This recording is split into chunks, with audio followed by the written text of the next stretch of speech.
ஒரு பெரிய நகரத்துக்கு பக்கத்துல இருந்து அடர்த்தியான காடு அது. அந்த காட்டுல நிறைய பறவைகள் குடும்பமா வாழ்ந்து வந்தாங்க. அப்படி வாழ்ந்து வந்த குடும்பத்துல ஒரு குடும்பம் தான் ராக்கி கிளியோட குடும்பம். ராக்கி, என்ன கல்யாணம் பண்றதுக்கு முன்னால நீங்க வீட்டுல ஒரு வேலைக்காரி வச்சிருந்தீங்க. நான் வந்ததுக்கு அப்புறம் எதனால அந்த வேலைக்காரியை நிப்பாட்டினீங்க? ரீட்டா, எங்க அம்மா இறந்ததுக்கு அப்புறம் என்னோட வேலைகள் எல்லாத்தையும் நானே பார்த்துக்கிட்டு அதுக்கப்புறம் ஆபீஸ் கிளம்பி போவேன். அது ரொம்ப கஷ்டமா இருந்தது. அதனாலதான் வேலைக்காரி வச்சிருந்தேன். நீ வந்ததுக்கு அப்புறம் எனக்கு வேலைக்காரி தேவைப்படல, அதனால நிப்பாட்டிட்டேன். அப்படின்னா என்ன நீங்க ஒரு வேலைக்காரியா தான் பாக்குறீங்க, அப்படிதானே? ரீட்டா, நீ என்ன இப்படி பேசுற? வேலைக்காரிக்கு உனக்கும் வித்தியாசம் இல்ல? என்னையும் நம்மளோட குழந்தையையும் கவனிச்சுக்கிற முழு பொறுப்பு உன்கிட்ட தான் இருக்கு. இன்னும் சொல்ல போனா, நான் வீட்டுக்குள்ள வந்ததுக்கு அப்புறம் எந்த கவலையும் இல்லாம இருக்கிறேன்னா அதுக்கு நீ தான் காரணம். ரீட்டா, வீட்டுக்கு வெளியில நானும் வீட்டுக்குள்ள நீயும் நம்ம குடும்பத்துக்காக செய்யறதெல்லாம் வேலை இல்ல, அது ஒரு சேவை. எப்ப இத பத்தி பேசினாலும் ஏதாவது ஐஸ் வச்சு பேச்சு அப்படியே மாத்திடுறாரு. என்னைக்காவது ஒரு நாள் சரி நீ ஒரு வேலைக்காரிய வச்சுக்கன்னு சொல்லுவார்னு பாக்குறேன். ராக்கி வாயிலிருந்து அந்த வார்த்தை வரவே மாட்டேங்குது. கோரி, நான் வேலைக்கு கிளம்புறேன். சரிங்க காலேஜி, போயிட்டு வாங்க. வர்றப்ப அரிசியை உளுந்தும் மறக்காம வாங்கிட்டு வாங்க. நீ சொன்னதை வாங்கிக்கிட்டு வரேன். கோரி, இன்னைக்கு ராத்திரிக்கு என்ன சாப்பாடு பண்ணலான்னு இருக்க? அத பத்தி நான் எதுவும் யோசிக்கல. கோரி, எனக்கு என்னவோ இன்னைக்கு சப்பாத்தியும் கொண்டக்கல்ல குருமாவும் சாப்பிடணும் போல இருக்கு. நிறுத்துங்க காலேஜி, நீங்க இந்த மாதிரி சொன்னாலே எனக்கு எரிச்சலா இருக்கு. ஒரு நாள் சப்பாத்தி செஞ்சு வை, ஒரு நாள் பூரி செஞ்சு வை, ஒரு நாள் மட்டன் செஞ்சு வை, ஒரு நாள் சிக்கன் செஞ்சு வை, ஒரு நாள் ஆனியன் தோசை ஊத்து, ஒரு நாள் மசாலா தோசை போடு, ஒரு நாள் உருளைக்கிழங்கு வறுத்து வை, ஒரு நாள் பாவக்காயை பெரட்டி வை. இப்படி நீங்க சொல்றப்பெல்லாம் எனக்கு எப்படி தெரியுமா இருக்கு, இந்த வீட்டுல நான் வேலைக்காரியோன்னு எனக்கு ஃபீல் ஆகுது. காலேஜி, நான் கண் வச்சுக்கிட்டு இருக்க நேரத்துல 90% கிச்சனுக்குள்ளதான் வேலை செஞ்சுக்கிட்டு இருக்கேன். கோபப்படாத கோரி, நான் சொன்னதை நீ தப்பா புரிஞ்சுக்கிட்ட. சப்பாத்தியும் கொண்டக்கல்ல குருமாவும் சாப்பிடணும் போல இருக்குன்னு சொன்னனே தவிர செஞ்சு வைன்னு ஒண்ணு நான் சொல்லவே இல்ல. இப்படி சொல்லிட்டு காலுக்காக தன்னோட பேக் எடுத்துக்கிட்டு அவசரமா ஆபீஸ்க்கு பறந்து போச்சு. அதே காட்டுல சோனா குருவியும் ராணா குருவியும் கணவன் மனைவியா வாழ்ந்து வந்தாங்க. சோனா, நீ பெரிய பணக்கார இடத்துல பிறந்த பொண்ணு. என்ன கல்யாணம் பண்ணிக்கிட்டு நீ ரொம்பவும் கஷ்டப்படுற. இத பார்க்க எனக்கு வேதனையா இருக்கு. ராணா, இப்படி எல்லாம் பேசாதீங்க. கடவுள் நம்மளுக்கு எப்படிப்பட்ட வாழ்க்கை கொடுத்திருக்காரோ அத சந்தோஷமா ஏத்துக்கணும். நமக்கு இப்ப பிரச்சனையே வறுமைதான். நாம 2 பேரும் ஒரே மனசோட போராடினா இந்த வறுமையை ஈஸியா ஜெயிச்சிடலாம். இந்த மாதிரி ராணா குருவி மனசு ரொம்ப வருந்தி பேசுறப்ப எல்லாம் சோனா குருவி ராணாவுக்கு ஆறுதல் சொல்லிக்கிட்டே இருக்கும். வீட்டு வேலையெல்லாம் முடிச்சுட்டு கோரிக்காவை தன்னோட வீட்டு வாசல்ல வந்து உக்காந்தப்ப அந்த வழியா பறந்து வந்த ரோனி குருவி கோரிக்காவத்தை பார்த்துட்டு அங்க வந்தது. என்ன கோரி, உன்னோட முகத்தை பார்க்க ரொம்பவும் சோகமா இருக்கு. என்ன விஷயம்? சோகமெல்லாம் ஒண்ணும் இல்ல ரோனி. காலையில இருந்து கிச்சன்ல வேலை செஞ்சு உடம்பெல்லாம் களைச்சி போச்சு. அதனாலதான் இப்படி இருக்க. என்னோட காலேஜுக்கு இன்னைக்கு ராத்திரி சப்பாத்தியும் கொண்டக்கடலை குருமாவும் செஞ்சு வைக்கணுமா. அதான் கொண்டக்கடலை வாங்கலாம்னு கடைக்கு கிளம்புனா எனக்கு வர்ற ஆத்திரத்துல கொண்டக்கடலை குருமாவில விஷத்தை கலந்து காலேஜுக்கும் கொடுத்துட்டு நானும் தின்னுட்டு அப்படியே செத்து போயிடலாம் போல இருக்கு. ஐயோ கோரி, இதெல்லாம் சின்ன விஷயம். இந்த சின்ன விஷயத்துக்கு போய் இப்படி பேசுற? முதல்ல இப்படி பேசுறத நிறுத்து. என்ன பாரு, எவ்வளவு சந்தோஷமா இருக்க. இந்த மாதிரி வாழ்க்கை வாழ கத்துக்கணும். ஆமா ரோனி, ஒன்னு கேட்கணும்னு நினைச்சேன். நீ எப்படி எப்பவும் ஃப்ரெஷ்ஷா வெளியில சுத்திக்கிட்டே இருக்க? அப்ப வீட்டு வேலை எல்லாம் யார் பாக்குறது? கோரி, உனக்கு ஒரு விஷயம் தெரியாதா? கொஞ்ச நாளைக்கு முன்னாடி என்னோட கணவர் 2வது கல்யாணம் பண்ணிக்கிட்டாரு. ஆரம்பத்துல எனக்கு கஷ்டமா தான் இருந்தது, ரொம்பவும் அழுதேன். இப்பெல்லாம் அப்படி இல்ல, நான் சந்தோஷமா இருக்கேன். ரோனி, நீ சொல்றது எனக்கு எதுவும் புரியல, கொஞ்சம் தெளிவா சொல்லு. ஆரம்பத்துல அழுதுகிட்டு இருந்தனா, பிறகு கொஞ்சம் கொஞ்சமா சுதாரிச்சு என்னோட கணவரோட 2வது மனைவியை அதட்டி உருட்டி வீட்டு வேலைகளை எல்லாத்தையும் பார்க்க வச்சுட்டேன். அவ இப்ப எனக்கு அடிமை ஆயிட்டா. சொன்ன வேலையை செய்யணும், இல்லன்னா வீட்டை விட்டு வெளியில அனுப்பிடுவேன்னு மிரட்டி வச்சிருக்கேன். ஏழை வீட்டுல இருந்து வந்ததால அவளால என்னை எதிர்த்து எதுவும் செய்ய முடியல. இப்ப பாரு, நான் என்னோட இஷ்டத்துக்கு சுத்தி சுத்தி வரேன். ஆனா வீட்டுல எல்லா வேலைகளும் கரெக்டா நடந்துரும். இதோ இப்ப வீட்டுக்கு போனா சாப்பாடு ரெடியா இருக்கும். அப்படியே சாப்பிட்டு படுத்து தூங்க வேண்டியதுதான். சரி, எனக்கு பசிக்குது, நான் கிளம்புறேன். இப்படி சொல்லிட்டு ரோனிக்குருவி அங்கிருந்து தன்னோட வீட்டுக்கு பறந்து போயிடுச்சு. ஆஹா, ரோனியோட வாழ்க்கை எவ்வளவு சந்தோஷமா போய்கிட்டு இருக்கு. அப்ப காலேஜுக்கு 2வது கல்யாணம் பண்ணி வச்சா நம்ம வாழ்க்கையும் சந்தோஷமா தான் மாறிடும். நானும் அப்புறம் ரோனி குருவி மாதிரி காட்டை சுத்தி சுத்தி வந்து சாப்பிடுற நேரத்துக்கு வீட்டுக்கு போய் சாப்பிட்டுட்டு படுத்து தூங்கிடலாம். இன்னைக்கு ராத்திரி காலேஜ் வந்த உடனே இத பத்தி பேச வேண்டியதுதான். அன்னைக்கு சாயங்காலமா காலுக்காக வேலையை முடிச்சிட்டு தன்னோட வீட்டுக்கு திரும்பி வந்தது. வாங்க காலேஜி, வாங்க. உங்களுக்காக இன்னைக்கு நான் சாப்பிட என்னென்ன செஞ்சு வச்சிருக்கேன்னு பாருங்க. கோரிக்காக சாப்பாடு செஞ்சு வச்சிருந்த பொருட்களைய பார்த்த உடனே காலுக்காகத்துக்கு ஆச்சரியமாயிடுச்சு. கோரி, காலையில அவ்வளவு கோவப்பட்ட நீ இப்ப என்னடான்னா சப்பாத்தியும் கொண்டகல்ல குருமாவும் செஞ்சு வச்சிருக்க. நீ என்னதான் கோவப்பட்டாலும் உன்கிட்ட இருக்கிற நல்ல மனசு வேற யாருக்கும் இருக்காது. இப்படி சொன்ன காலுக்காகவும் பிறகு இரவு உணவை சாப்பிட்டு முடிச்சது. காலேஜி, சாப்பிட்டு முடிச்சிட்டீங்களா? உங்ககிட்ட நான் ஒரு முக்கியமான விஷயத்த பத்தி பேசணும். நான் சொல்ற அந்த விஷயத்துக்கு நீங்க கண்டிப்பா ஒத்துக்கணும். சொல்லு கோரி, சொல்லு. இவ்வளவு அருமையா ருசியா இன்னைக்கு இரவு சாப்பாட்டை நீ தயார் பண்ணி இருக்க. இதுக்காகவே நீ என்ன சொன்னாலும் நான் ஒத்துப்பேன். காலேஜி, சொல்றேன்னு தப்பா நினைக்காதீங்க. நான் உங்களுக்கு இன்னொரு கல்யாணம் பண்ணி வைக்க போறேன். கோரிக்காக சொன்னதை கேட்டுட்டு காலுக்காக ரொம்பவும் சந்தோஷமாயிடுச்சு. காலுக்காகத்தோட வாயில லட்டு ஜிலேபின்னு இனிப்பான பண்டங்கள் நிறைய வந்து விழுந்தது போல இருந்தது. மனசுக்குள்ள சந்தோஷமா இருந்தாலும் காலுக்காக அதை வெளியில காட்டிக்கல. கோரி, உனக்கு என்ன பைத்தியமா பிடிச்சிருக்கு? எனக்கு ஏன் 2வது கல்யாணம் பண்ணி வைக்கணும்னு நினைக்கிற? காலேஜி, நேத்து நான் ஒரு ஜோசியர்கிட்ட உங்க ஜாதகத்தை பார்த்தேன். அந்த ஜாதகத்துல உங்களுக்கு 2வது கல்யாணம் நடக்கலன்னா உங்க உயிருக்கு ஆபத்துன்னு சொன்னாரு. அப்படியா? அந்த ஜோசியக்காரர் ரொம்ப நாளைக்கு நல்லா இருக்கணும். கோரி, யாரோ ஒரு ஜோசியக்காரர் சொன்னதை நம்பி நீ இப்படி 2வது கல்யாணத்துக்கு ஏற்பாடு பண்றது எனக்கு கொஞ்சம் கூட பிடிக்கல. காலேஜி, தயவு செய்து கோவப்படாதீங்க பிளீஸ். காலேஜி, நான் சொல்றத ஒரு நிமிஷம் யோசிச்சு பாருங்க. உங்களுக்காக இல்லாட்டியும் எனக்காக நீங்க இந்த கல்யாணத்துக்கு ஒத்துக்கிட்டு தான் ஆகணும். கோரி, எனக்கு என்னவோ இந்த கல்யாணத்துல இஷ்டம் இல்ல. இருந்தாலும் நீ இவ்வளவு தூரம் கெஞ்சறதுக்காக உனக்காக நான் ஒத்துக்கிறேன். உன்னோட இஷ்டப்படி நான் 2வது கல்யாணம் பண்ணிக்க தயாரா இருக்கேன். காலேஜி, உங்களுக்கு இந்த கல்யாணத்துல இஷ்டம் இல்லைனாலும் எனக்காக ஒத்துக்கிட்டீங்க பாருங்க. எனக்கு அது ரொம்பவும் பிடிச்சிருக்கு. நீ வேற கோரி, நான் மட்டும் இல்ல, இந்த காட்டுல உள்ள நிறைய ஆண் பறவைகள் இப்படி ஒரு சந்தர்ப்பத்துக்காக தான் காத்துக்கிட்டு இருக்காங்க. இப்படி பேசிக்கிட்ட காலுக்காகவும் கோரிக்காகவும் பிறகு தங்களோட படுக்கையில படுத்து அப்படியே தூங்கிட்டாங்க. மறுநாள் பொழுது விடிஞ்சிச்சு. கோரி, இவ்வளவு காலையிலேயே என்ன கூப்பிட்டு அனுப்பியிருந்தியே, என்ன விஷயம்?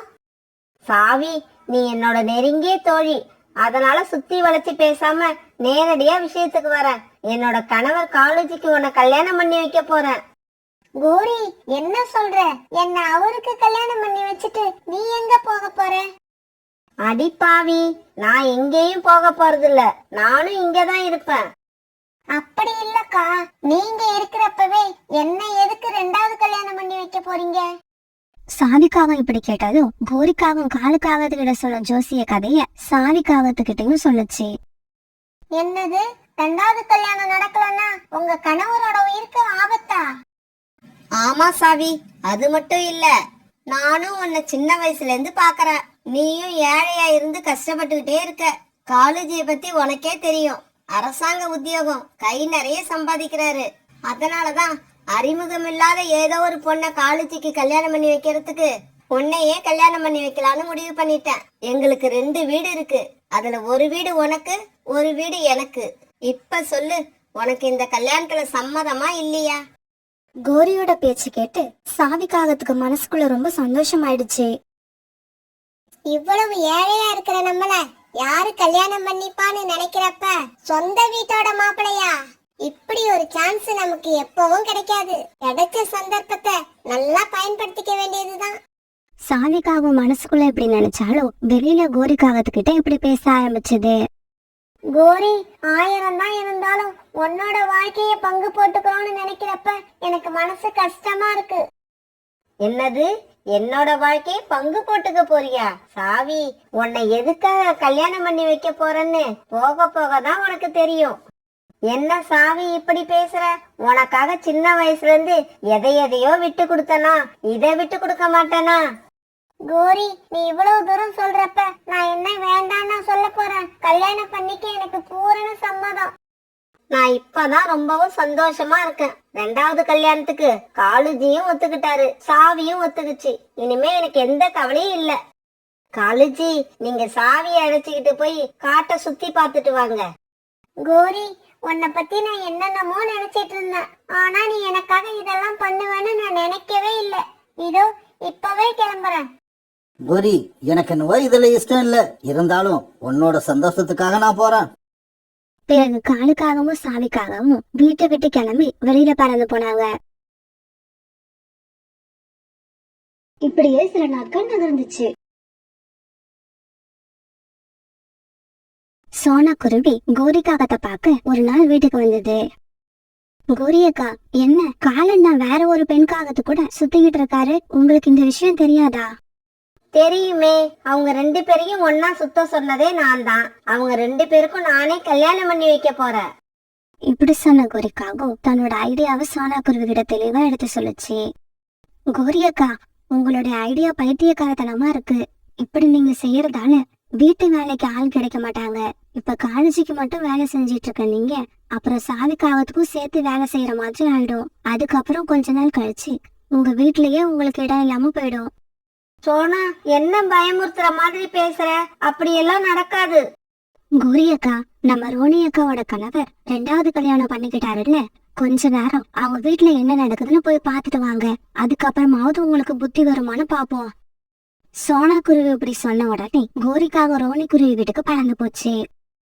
ரோனி அக்கா, உங்களுக்கு வயசாச்சே தவிர அறிவே இல்ல. நான் உங்களை காலையில டிஃபனுக்கு இடியாப்பம் பண்ண சொல்லியிருந்தேன். நீங்க என்னடானா இட்லி சுட்டு வச்சிருக்கீங்க. இடியாப்பத்துக்கு மாவு இருக்கிற ஞாபகத்துல நானும் சரின்னு சொல்லிட்டேன். அப்புறம் தான் இடியாப்பத்துக்கு மாவு இல்லைங்கிற விஷயம் எனக்கு தெரிய வந்தது. ரோனி, உன் கூட பெரிய தொல்லையா போச்சு. சின்ன பொண்ணு ஆசைப்பட்டு கேக்குறா, அத கூட உன்னால செஞ்சு கொடுக்க முடியல.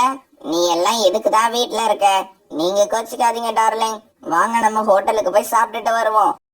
இப்படி சொல்லிட்டு ரோனியோட கணவர் 2வது மனைவி அழைச்சுக்கிட்டு வெளியில பறந்து போனாரு. இத பார்த்த கோரிக்காக சத்தம் போடாம வீட்டை விட்டு தன்னோட வீட்டுக்கு பறந்து வந்தது. கோரிக்காக தன்னோட வீட்டுக்கு வரப்ப அவங்க சாதிக்காகவும் காலுக்காகவும் திரும்பி வந்திருந்தாங்க. கோரி, உனக்கு ஒரு சந்தோஷமான விஷயம். நானும் சாவியும் நாளைக்கே கல்யாணம் பண்ணிக்கலாம்னு முடிவு பண்ணிருக்கோம். காலேஜி, உங்க 2 பேருக்கும் கல்யாணம் பண்ணி வைக்க வேண்டாம்னு நான் முடிவு பண்ணி 10 நிமிஷம் ஆயிடுச்சு. கோரி, என்ன சொல்ற? 2வது கல்யாணம் பண்ணலன்னா என்னோட உயிர் போயிடும். அப்படி போனாலும் பரவாயில்ல, நான் கவலைப்பட மாட்டேன். ஆனா உங்களுக்கு 2வது கல்யாணம் பண்ணி வச்சா என்னோட உயிர் போயிடும். கோரி, என்ன இது?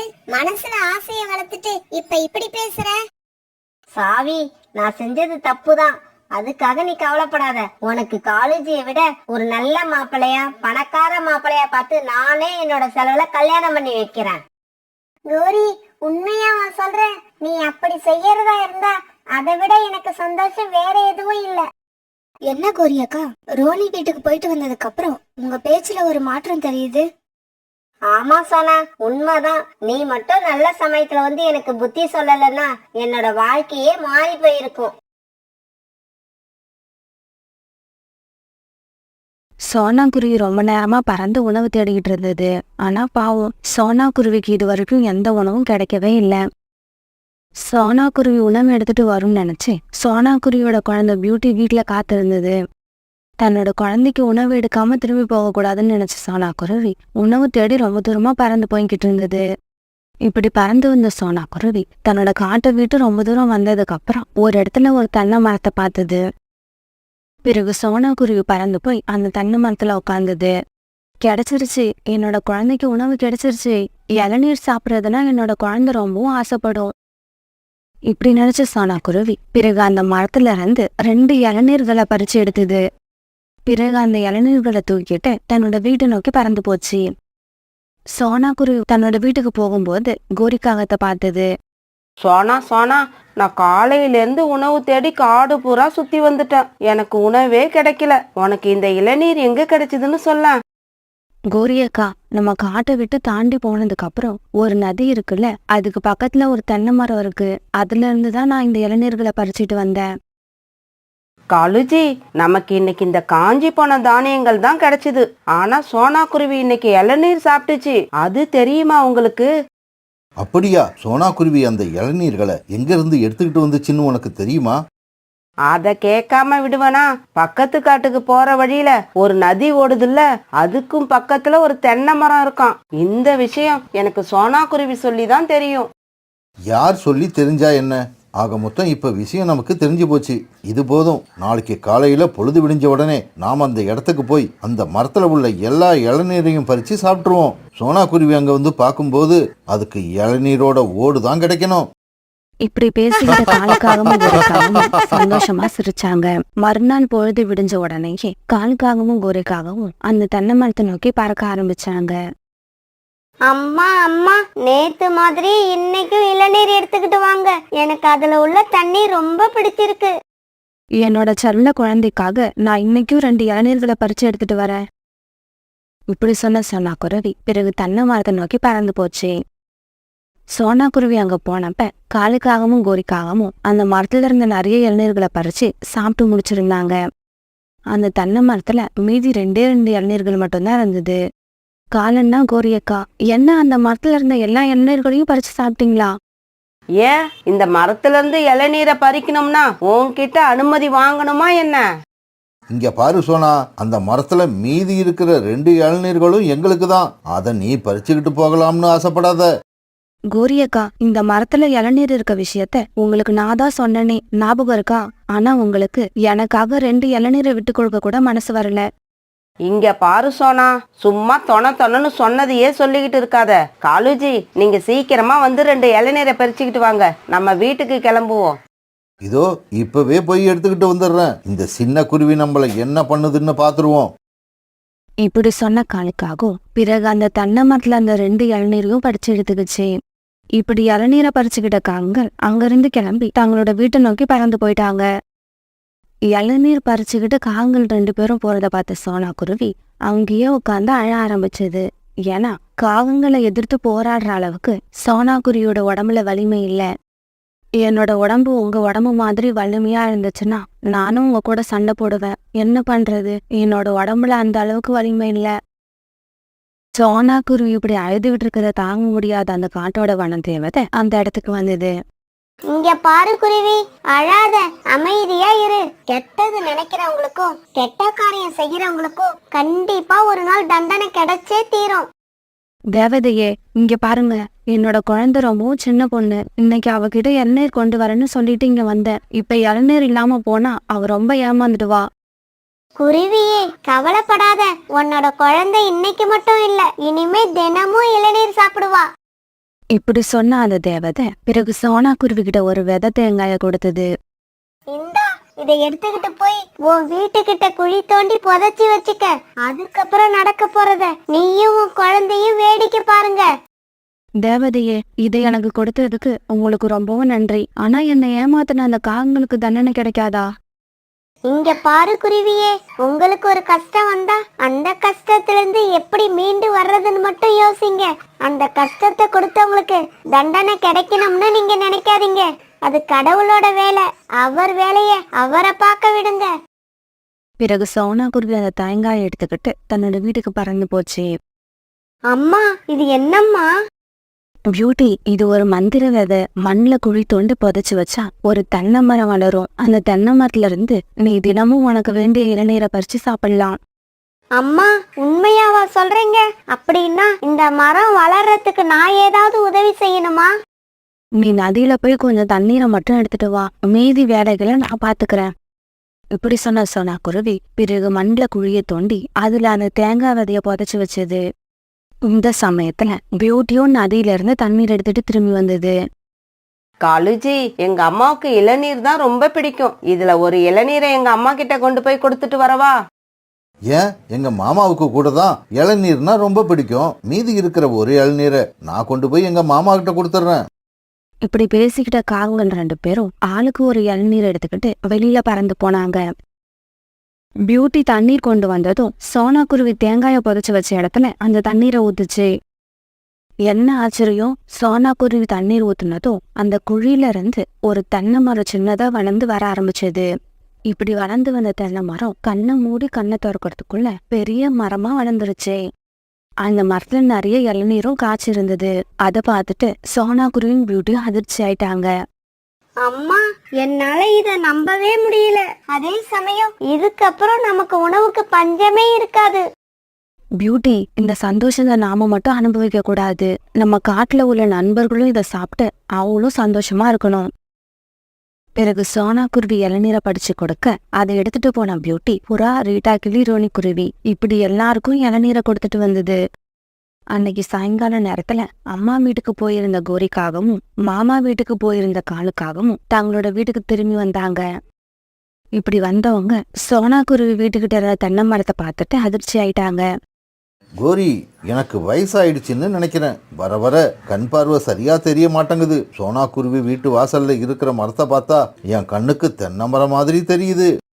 காலுஜி, உங்களோட கண் பார்வையில எந்த குறையும் இல்ல. நீங்க சொல்றது உண்மைதான். அது உண்மையிலேயே தென்னை மரம் தான், அதுல சந்தேகமே இல்ல. அப்படியா? அது தென்னை மரமாவே இருந்துட்டு போட்டோம். ஆனா காலையில நாம போறப்ப இல்லாத தென்னை மரம் இவ்வளவு சீக்கிரம் எப்படி இங்க வளர்ந்திருக்க முடியும்? காலுஜி, இதுல ஏதோ பெரிய விஷயம் இருக்கு. அது என்னன்னு நாம இப்பவே தெரிஞ்சுக்கணும். இப்படி பேசிக்கிட்ட காலுக்காகவும் கோரிக்காகவும் பிறகு சோனா குருவி வீட்டு ஜன்னல் கிட்ட போய் உட்காந்து அவங்க பேசுறத ஒட்டு கேட்க ஆரம்பிச்சாங்க. அம்மா, இந்த தென்னை மரத்துல இளநீர் குறையவே குறையாதா? நாம பறிக்க பறிக்க வளர்ந்துகிட்டே இருக்குமா? ஆமா பியூட்டி, இது சாதாரண தென்னை மரம் இல்ல. காகங்கள் என்னை ஏமாத்திட்டு இளநீர் எடுத்துட்டு போனதுக்கு அப்புறம் நான் அதே இடத்துல உட்காந்து அழுதுகிட்டு இருந்தேன். அப்ப அங்க வந்த ஒரு வனதேவதை என்னை பார்த்து அனுதாபப்பட்டு இந்த மரத்தோட விதையை எனக்கு கொடுத்தாங்க. அன்னைக்கு ராத்திரி வீட்டுல படுத்திருந்த காலுக்காகத்துக்கும் குறிக்காகத்துக்கும் தூக்கமே வரல. எப்படியாவது அந்த தென்னை மரத்தை அபகரிக்க யோசிச்சாங்க. கோரி, உனக்கு ஒரு விஷயம் தெரியுமா? நாம சோனா குருவியை ஏமாத்தலன்னா சோனா குருவி அழுதே இருக்காது. சோனா குருவி அழலன்னா அந்த இடத்துக்கு தேவதையும் வந்திருக்காது. சோனா குருவிக்கு இந்த தென்னை மரத்தோட விதையும் கிடைச்சிருக்காது. இப்ப இதுல இருந்து என்ன தெரியுதுன்னா, சோனா குருவிக்கு அந்த மந்திர விதை கிடைக்க காரணமே நாம தான். காலுஜினா காலுஜி தான். எனக்கு அருமையான ஒரு பாயிண்ட் எடுத்து கொடுத்துருக்கீங்க. இது போதும். இத சொல்லியே நாளைக்கு சோனா குருவி கிட்ட இருந்து அந்த தென்னை மரத்தை ஈஸியா வாங்கிடலாம். மறுநாள் காலையில கோரிக்காக சோனா குருவி வீட்டுக்கு பறந்து போச்சு. சோனா, உனக்கு மனசாட்சின்னு ஒண்ணு இருந்தா இந்த தென்னை மரத்தை மரியாதையே என்கிட்ட கொடுத்துரு. கோரி அக்கா, இந்த இடத்த விட்டு போயிடுங்க. இந்த தென்னை மரம் உங்களுக்கு வேணுமா? இந்த தென்னை மரத்துல இருந்து கீழே வேற ஒரு தூசிய கூட உங்களுக்கு நான் கொடுக்க மாட்டேன். இங்க பாரு சோனா, ஒரு நிமிஷம் நினைச்சு பாரு. நானும் காலுஜியும் நேத்து உன்னை ஏமாத்தலன்னா நீ அழுதுருக்க மாட்ட. நீ அழாம இருந்திருந்தா அந்த தேவதைக்கு உன் மேல கருணையும் வந்திருக்காது. அதனால தான் சொல்றேன், நியாயமா பார்த்தா உன்னை அழ வச்ச எங்களுக்கு தான் இந்த தென்னை மரம் வந்து சேரணும்.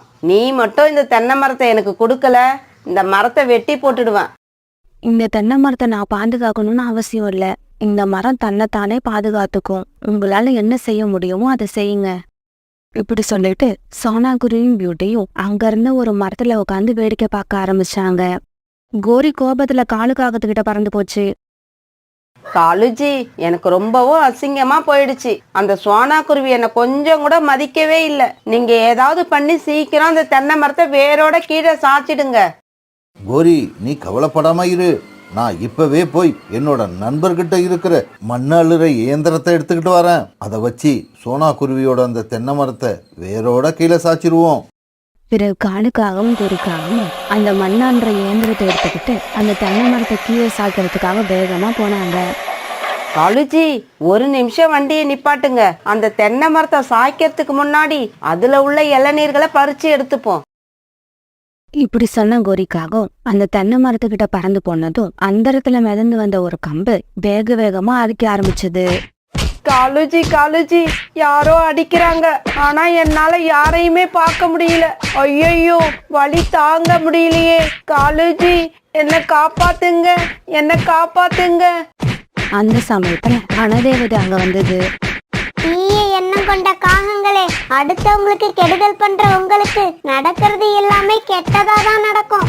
இப்படி சொன்ன அந்த வனதேவதை அந்த காவுங்களை விரட்டி விரட்டி அடிச்சுக்கிட்டே போச்சு. அதை பார்த்து அங்கிருந்து எல்லா பறவைகளும் வயிறு வலிக்க சிரிச்சாங்க. அந்த வனதேவதை அந்த காகங்களை விடவே இல்லை. அந்த காட்டை விட்டு ரொம்ப தூரம் வரைக்கும் அவங்கள விரட்டிக்கிட்டே போய் அடிச்சுக்கிட்டே இருந்தது. என்ன காப்பாத்துங்க, என்ன காப்பாத்துங்க.